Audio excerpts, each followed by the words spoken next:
Welcome, everyone, and thanks for joining us today on behalf of Operation Hope and Dow Jones Smart Money. We're so pleased to be here with you today for what we hope will be some fun conversation about the economy, the election, and what it means for your money.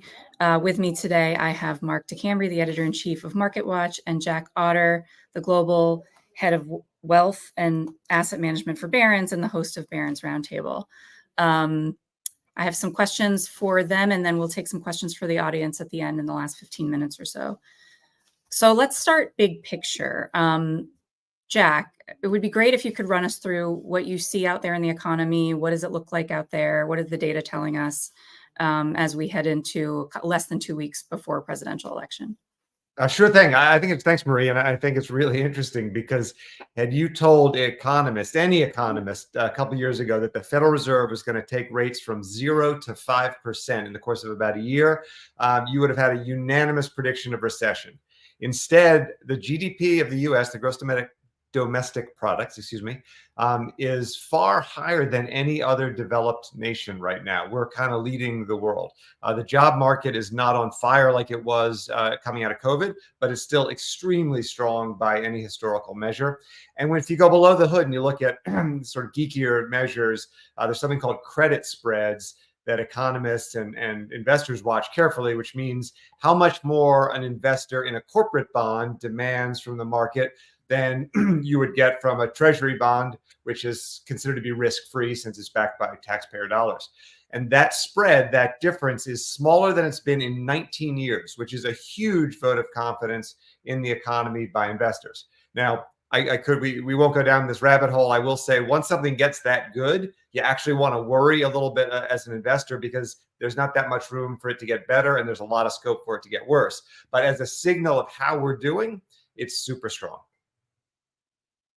I want to go back to the market question in a minute, but first, before we do that, so the data tells us that the economy is looking pretty strong, as you said, and the job market is extremely strong. But we also know that Americans feel very conflicted about the economy. The consumer sentiment surveys tell us a very different story.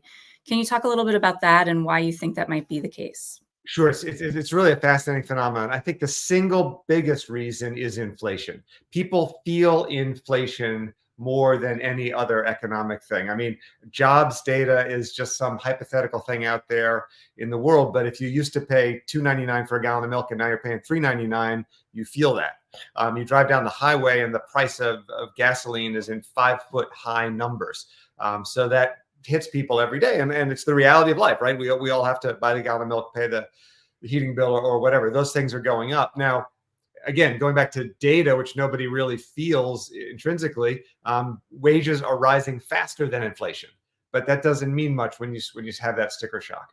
But there are other factors too. The chief economist at JP Morgan thinks that the polarized news cycle right now has a disproportionate effect on how people feel, because sort of whatever cable channel you go to, people are telling you that everything's great or everything's bad, and the other side is always very bad, and that is negative.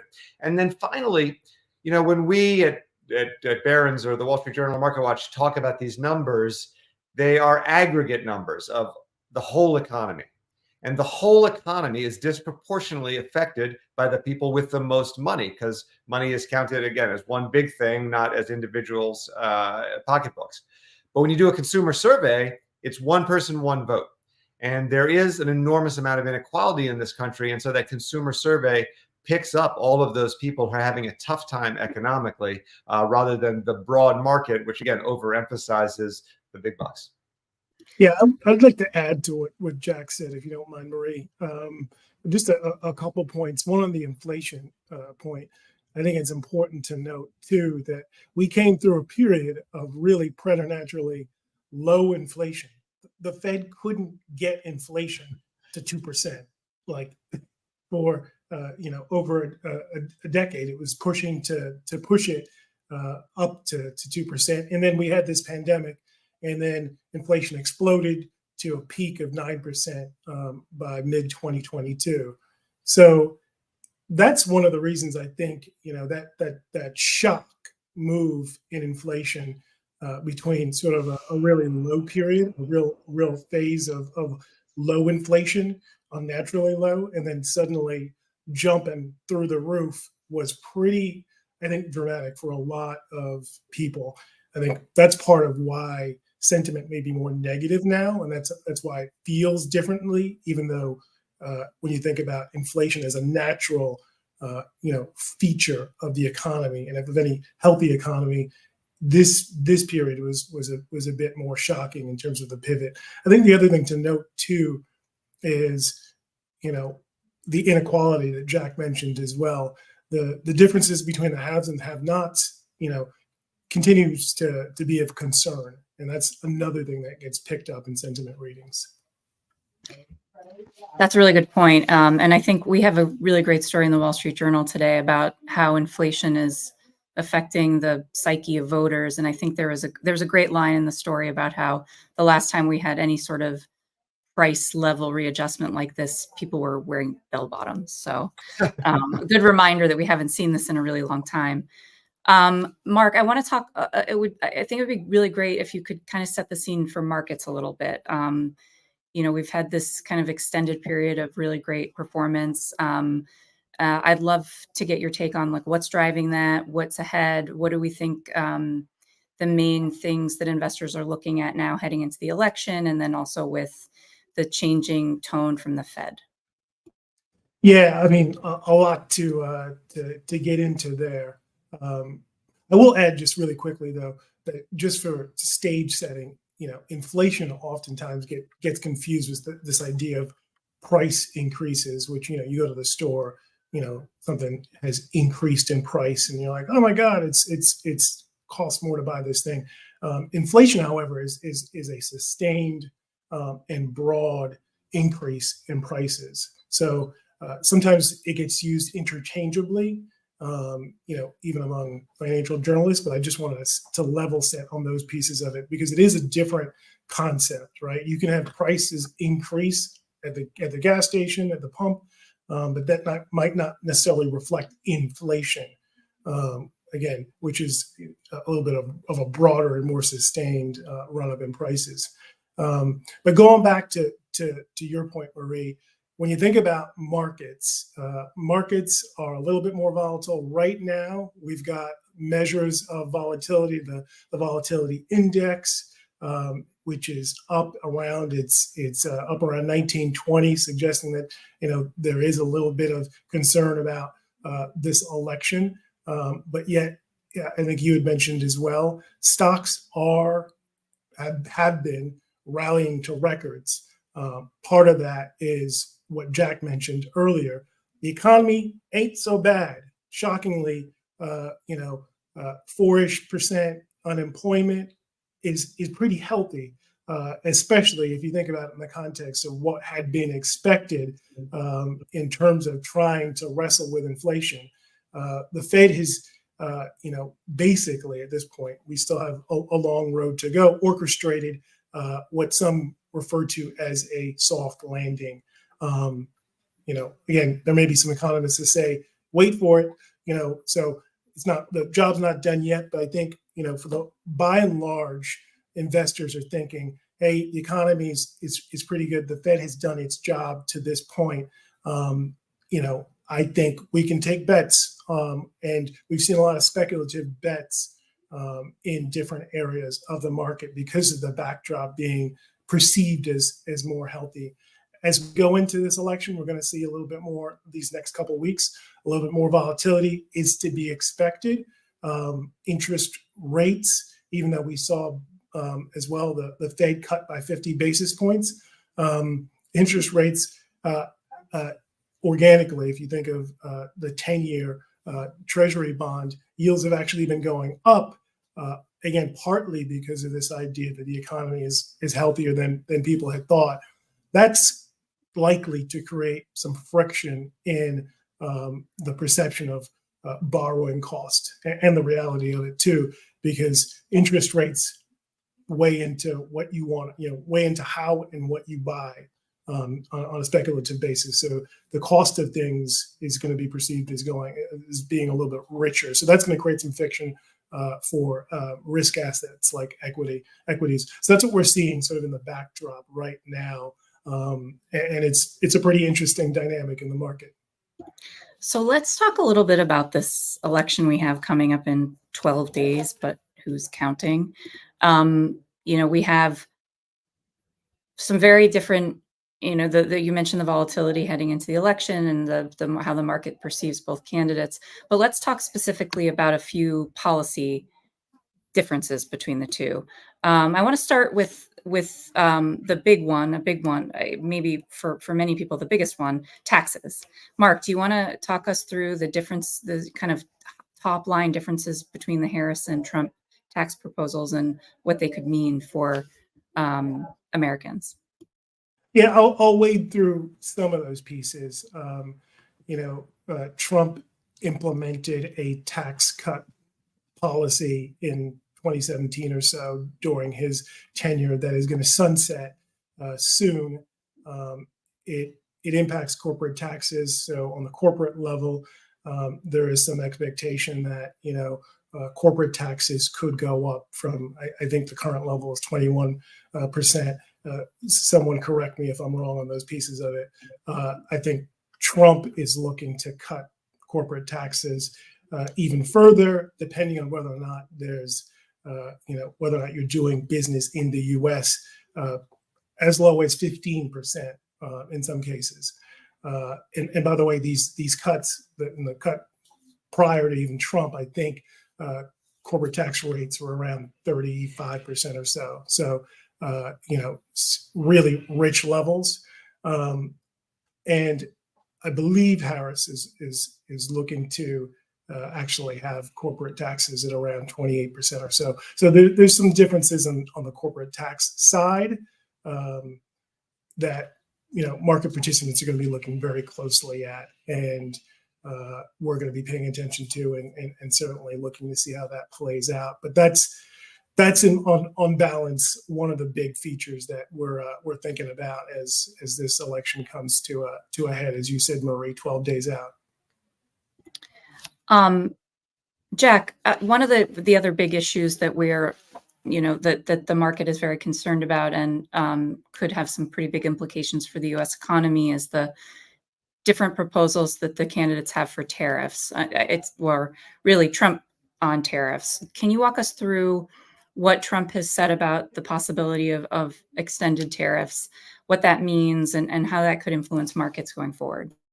Sure. So this puts us in a funny position as journalists covering the election and even as voters, because Trump thinks of himself as a negotiator and often throws out a position that critics say, hey, that would destroy the economy. And I'll touch on that. And supporters say, hey, that's just a negotiating position. He wouldn't really do that. But it's the first time in my memory that we've evaluated a serious, major party presidential candidate and said, well, don't really listen to what the candidate says because he doesn't mean it. So on the negative side, he's talked about things like 100% tariffs on certain Chinese goods, or potentially on all Chinese imports, and very high tariffs on our partners, traditional trade partners in Europe, where we have once good relationships.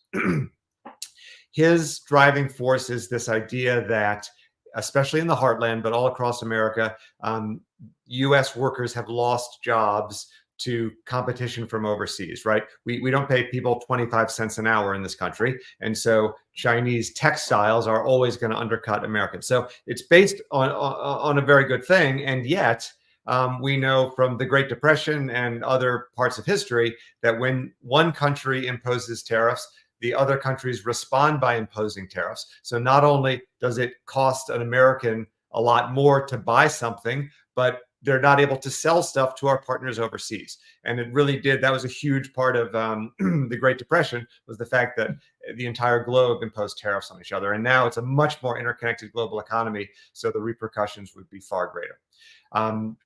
But Trump also imposed tariffs on China that the Democrats were critical of, and then Biden left them in place.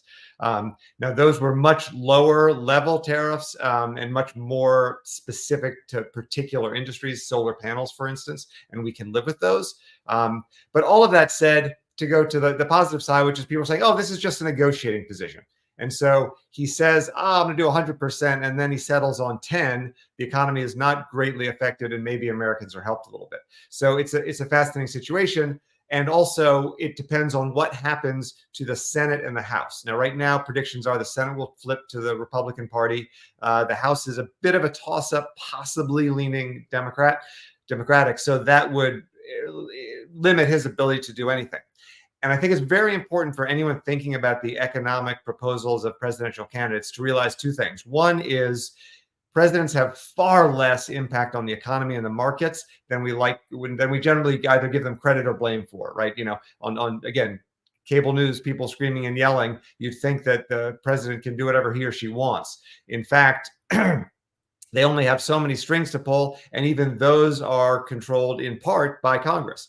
So it's really at the margins that we're going to see slight differences. Mark was talking about the tax policy, for instance.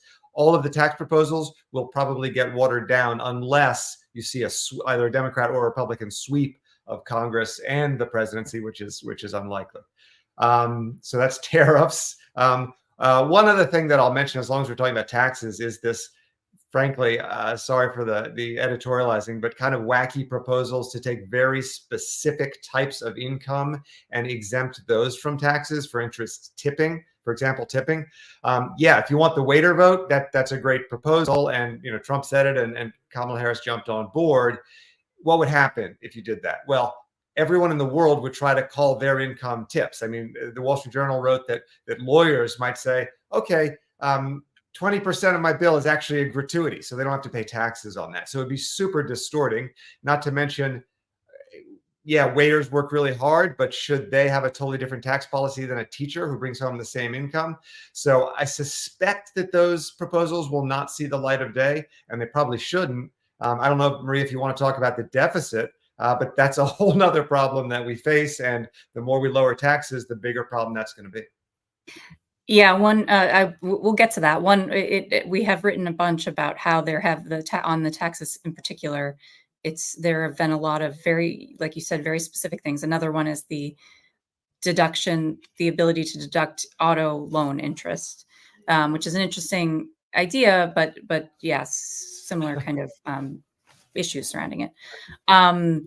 Probably worth noting too, to just cap what Jack was saying, that when you think about tariffs broadly too, it can be seen as a tax on everyday people, right? It's another way to think about it, because if you are putting tariffs on China or our other negotiating trading partners, you're going to likely make it more expensive, and that has again implications for everyday people. And it depends on how those policies are executed. The devil is definitely in the details on how the types of tariffs, how specific they are, how targeted they are, and whether or not they achieve the aims.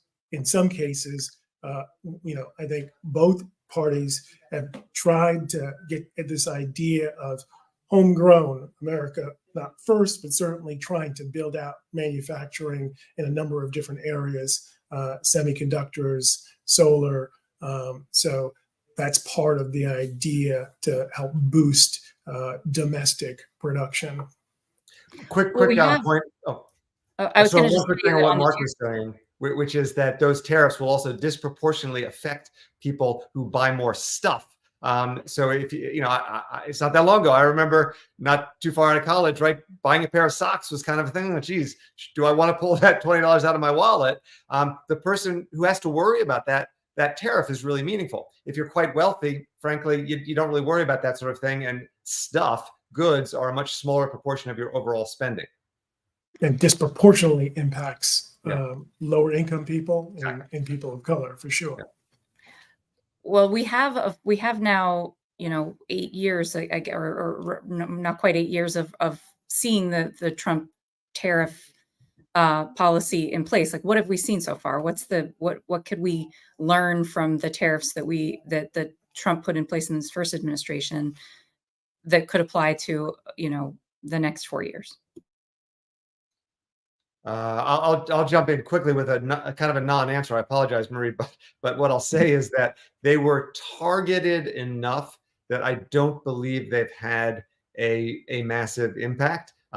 If you specifically make ball bearings and you are competing with cheaper ball bearings in China, yes, you felt it, but from in the economy as a whole, it hasn't been a big deal. And there are nuances that escape the tax regime. So, for instance, there was great fear because the Chinese are building a $10,000 electric car.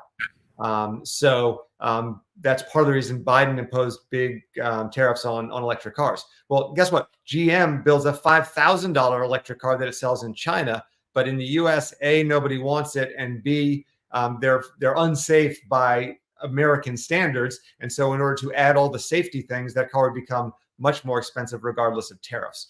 So it's not quite as simple as it seems when you're behind the teleprompter pitching out these ideas. Yeah, I mean, there also is this notion too, to Jack's point, of tariffs and these regulations against products from places like China, notably on the EV front, and whether or not you can get access to a cheaper vehicle than is currently on offer from other EV manufacturers. And if there are, certainly a push to impose taxes, tariffs, whatever you want to call it, on manufacturing from outside of the U.S., again, it really underscores this point that the people that do get the most impacted by that are folks that don't get access to a car that could cost $20,000 versus $20,000, or versus what is the average car price at $50,000 currently. So it does have implications for how average consumers, what average consumers see in terms of front end prices. I want to talk about another big issue in the economy, and also almost certainly an election issue, and one where the two candidates do have a lot of differences in their policy: the housing market. Interest rates are high. The market's a little bit deadlocked. Affordability is at its lowest level in decades. I'll throw this as a jump ball. Who wants to talk about compare the candidates on the housing market, where we're going, and actually how much to Jack's point, how much can either of them actually influence the housing market anyway? Yeah, we've seen certainly proposals on both sides. I recall Kamala Harris's policy or proposal being something to the effect of giving, in the form of tax credits or otherwise, funds to people who are first-time buyers, and that is one way to sort of help with the issue in housing right now, which is the cost of a house is extremely high. What I think some of the critics say as far as dealing and tackling with the housing issues is there's two issues at play right now. One, interest rates continue to be high despite the 50 basis point cut that we saw last month, or half a percentage point last month, because rates continue to go up, or have certainly tilted higher, because mortgage rates respond or more influenced by the 10-year bond than anything else. So mortgage rates are back up to 7%. The prices of homes in many places, many cities, many states are out of reach for the average person. And one of the additional issues that can be seen as a core issue is inventory. There's just not enough houses being built. That's been an issue for a very long time. And it's one that could have a policy solution, and one that I haven't quite seen yet discussed by the candidates in any sort of deliberate way. But that is perhaps, that's the backdrop. There is a possible way to get at that. But those are the challenges that we face, and that's what's hurting the housing market currently. I could jump in with a couple quick things. First of all, Mark identified it as a supply problem rather than a demand problem. There's great demand. There's not supply. Quick historical reference, you go back to ahead of the great financial crisis, and this country was building far too many houses, and we had oversupply. And then the lack of building actually contributed to higher unemployment early in the Obama years, and that rebuilding never quite took place. So now we have a shortage of units. Kamala Harris recommends a $25,000 home buyer credit to help first-time home buyers get in. Is that helpful? Yes. On the other hand, it could just increase the price of starter homes by $25,000. The market could adjust to that pretty quickly. She also recommends taking steps to build more houses to address the supply problem. And that is a real issue. Trump and to a lesser degree, Harris have both said they would reduce regulations that stymie home building. So you could see, in fact, you see in areas in the Sun Belt, you see less of a housing crunch right now than say in the Northeast because there's more land and there are fewer regulations. Trump has also blamed high housing prices on immigration, which is a little bit of a stretch. I mean, I live in some wealthy suburbs in New York. I was not bidding for my house against people who just walked across the border in California. At the lower end of rentals, possibly a little bit of pressure there, but really it was coming out of COVID that sent prices higher. And now nobody wants to sell their house because if you sold your house and were to buy a new one, you'd go from a 2 3/4 rate mortgage to a 7% mortgage, and nobody wants to do that. And therefore, we've got locked markets right now. So we do need to build more housing and probably reduce regulations, get rid of these NIMBY issues where nobody wants that cheap housing in their neighborhood. And that's a little bit more on the Democrat side, whereas Trump, I think, would help with regulations possibly more. But we've really got to address supply to fix this problem. And the NIMBY issue that Jack mentions is probably something that, can't immediately be fixed by the president. It has to be done on local and state levels. And, what Jack also referred to as the lock-in issue is also a big issue. I'm not going to sell my house and then where am I going to put the proceeds, right? To that point. And then if you're going to buy a bigger house, you're going to get a 7% mortgage compared to what most people, had in that 3 to 4% range. So it's a bit of it's a complex problem that needs a little bit more of a sophisticated approach to solving it. We've got a couple of minutes left, and I want to tackle a topic that really we probably can't get too in the weeds on. But Jack, you mentioned it earlier, the deficit.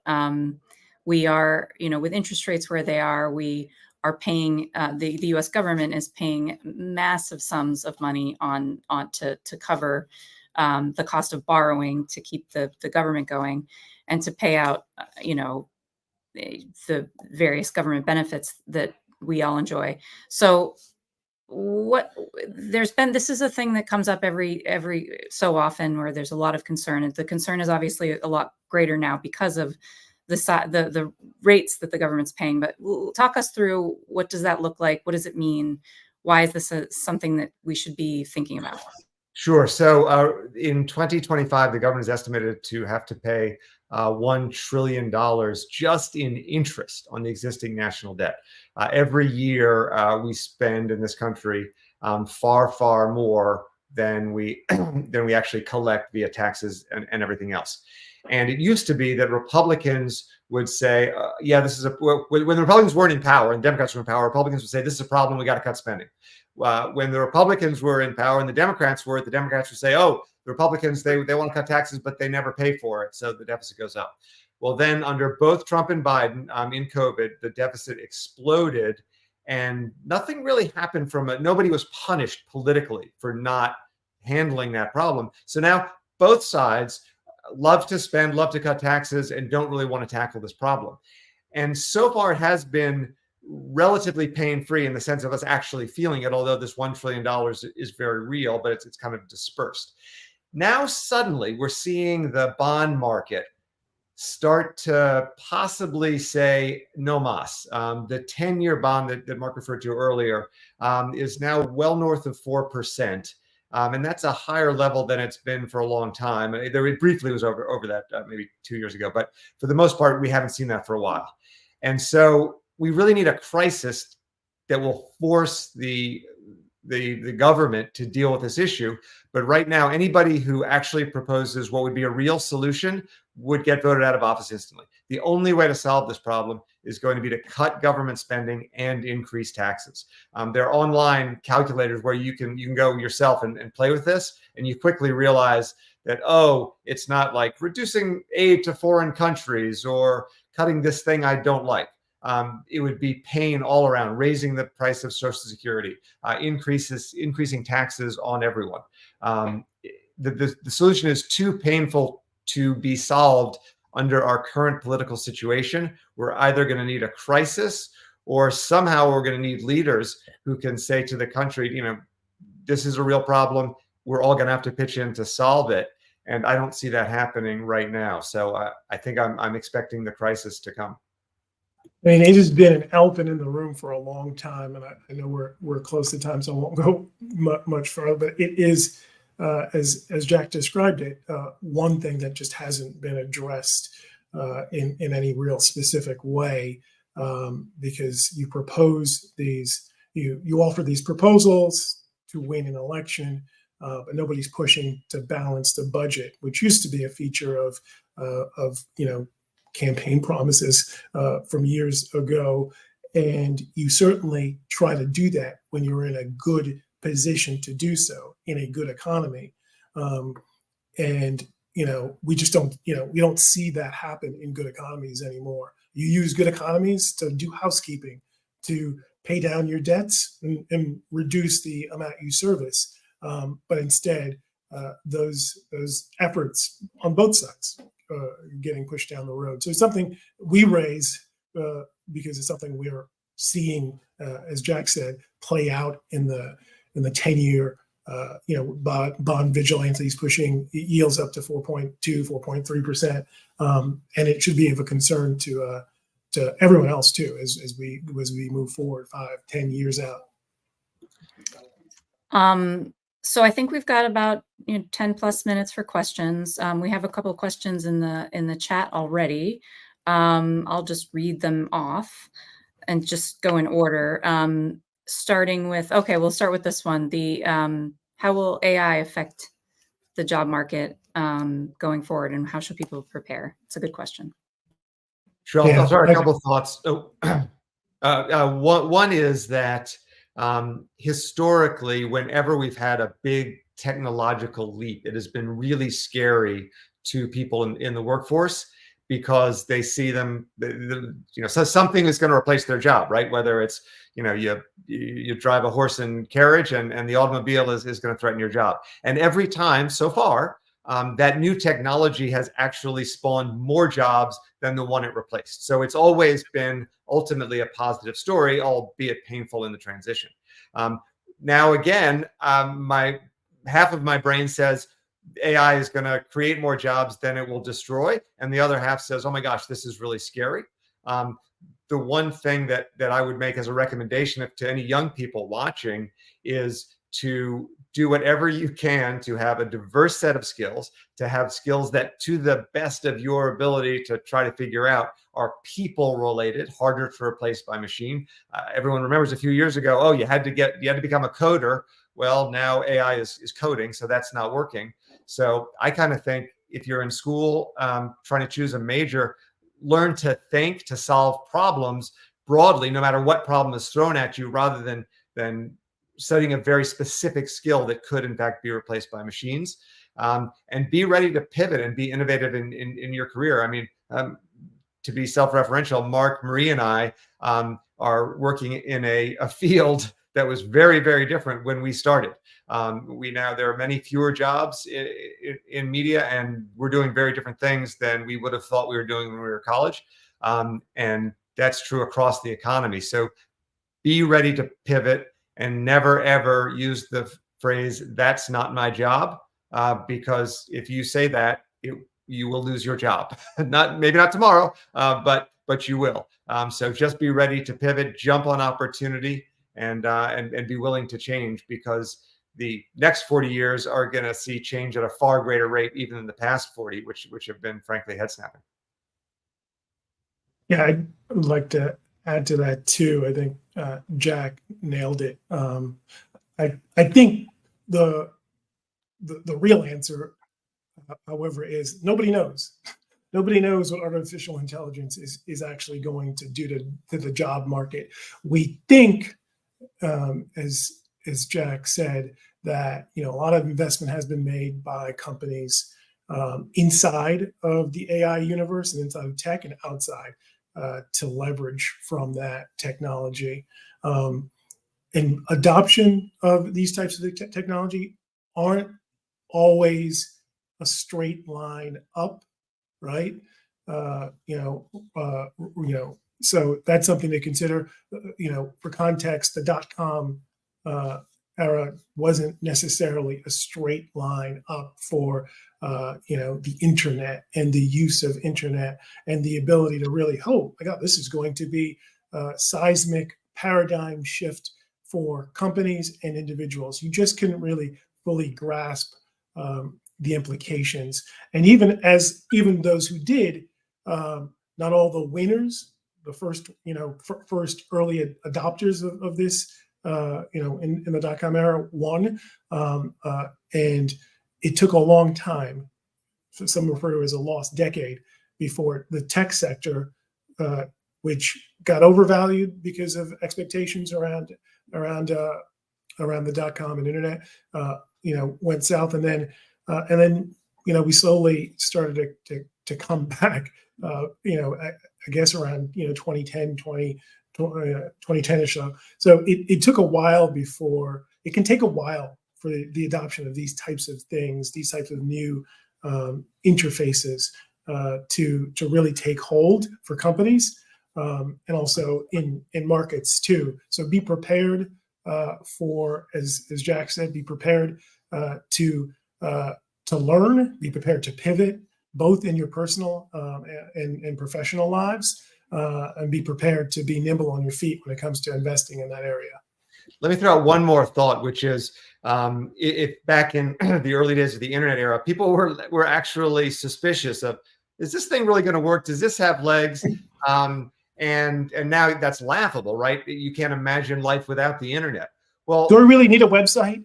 Yeah. But right now, people are saying that about AI, right? What am I really going to use ChatGPT for? So I would advise, start now learning how these tools work.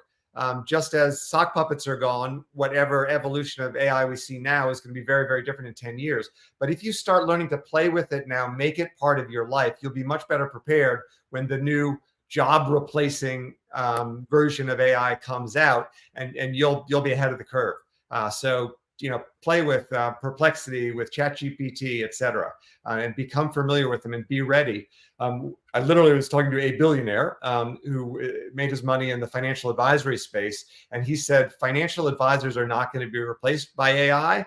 The financial advisors who don't use AI are the ones who are going to be replaced. And I think that's sort of broadly applicable to other areas of the economy as well. Yeah, that's really great advice.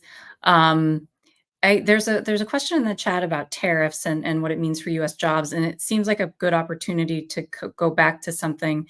Can we talk? That's a good question, and possibly the way to answer it is to talk through the way that tariffs work and ripple through the economy.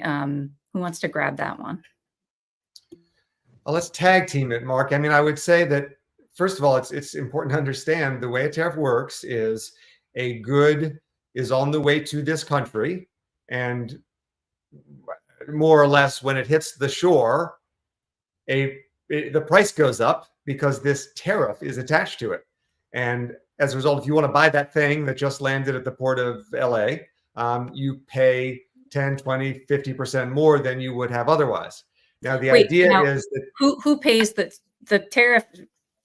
Talk to who pays the tariff? Sure, great question. So the importer would pay the tariff and then pass that cost on because, if I'm importing widgets, I want to pay 80 cents and charge you $1. Well, if now I have to pay that extra 20 cents to the government, then I'm going to pay $1.20. I'm going to charge you $1.20, $1.20. So That's mechanistically how it happens. As a result of that, then the US manufacturer who couldn't make that thing for $1 but can make it for $1.10 theoretically has an advantage, and more jobs will go to Americans making those things. But a couple of things will happen. One, other countries will respond by tapping on a tariff as well, slapping on a tariff. And so that good becomes more expensive for the French person who wants to buy it. As a result, we'll send fewer to France, even if we're selling more to Americans. So that's how it spirals into more things. If we could be an island, just a self-contained country where we make everything that we buy, that'd be kind of cool and it would work. But that would be inflation on a scale like we've never, ever seen before, because we are truly a global, much more efficient economy where we make the stuff where we bring the highest value, and other countries do the same. Yeah, I think Jack, again, nailed it. I think it's worth noting, too, that just how Trump and others really think about tariffs is a possible revenue generator in addition to the idea of trying to stoke this idea of production and manufacturing, homegrown production and manufacturing, but not certainly when you think about Trump tariffs.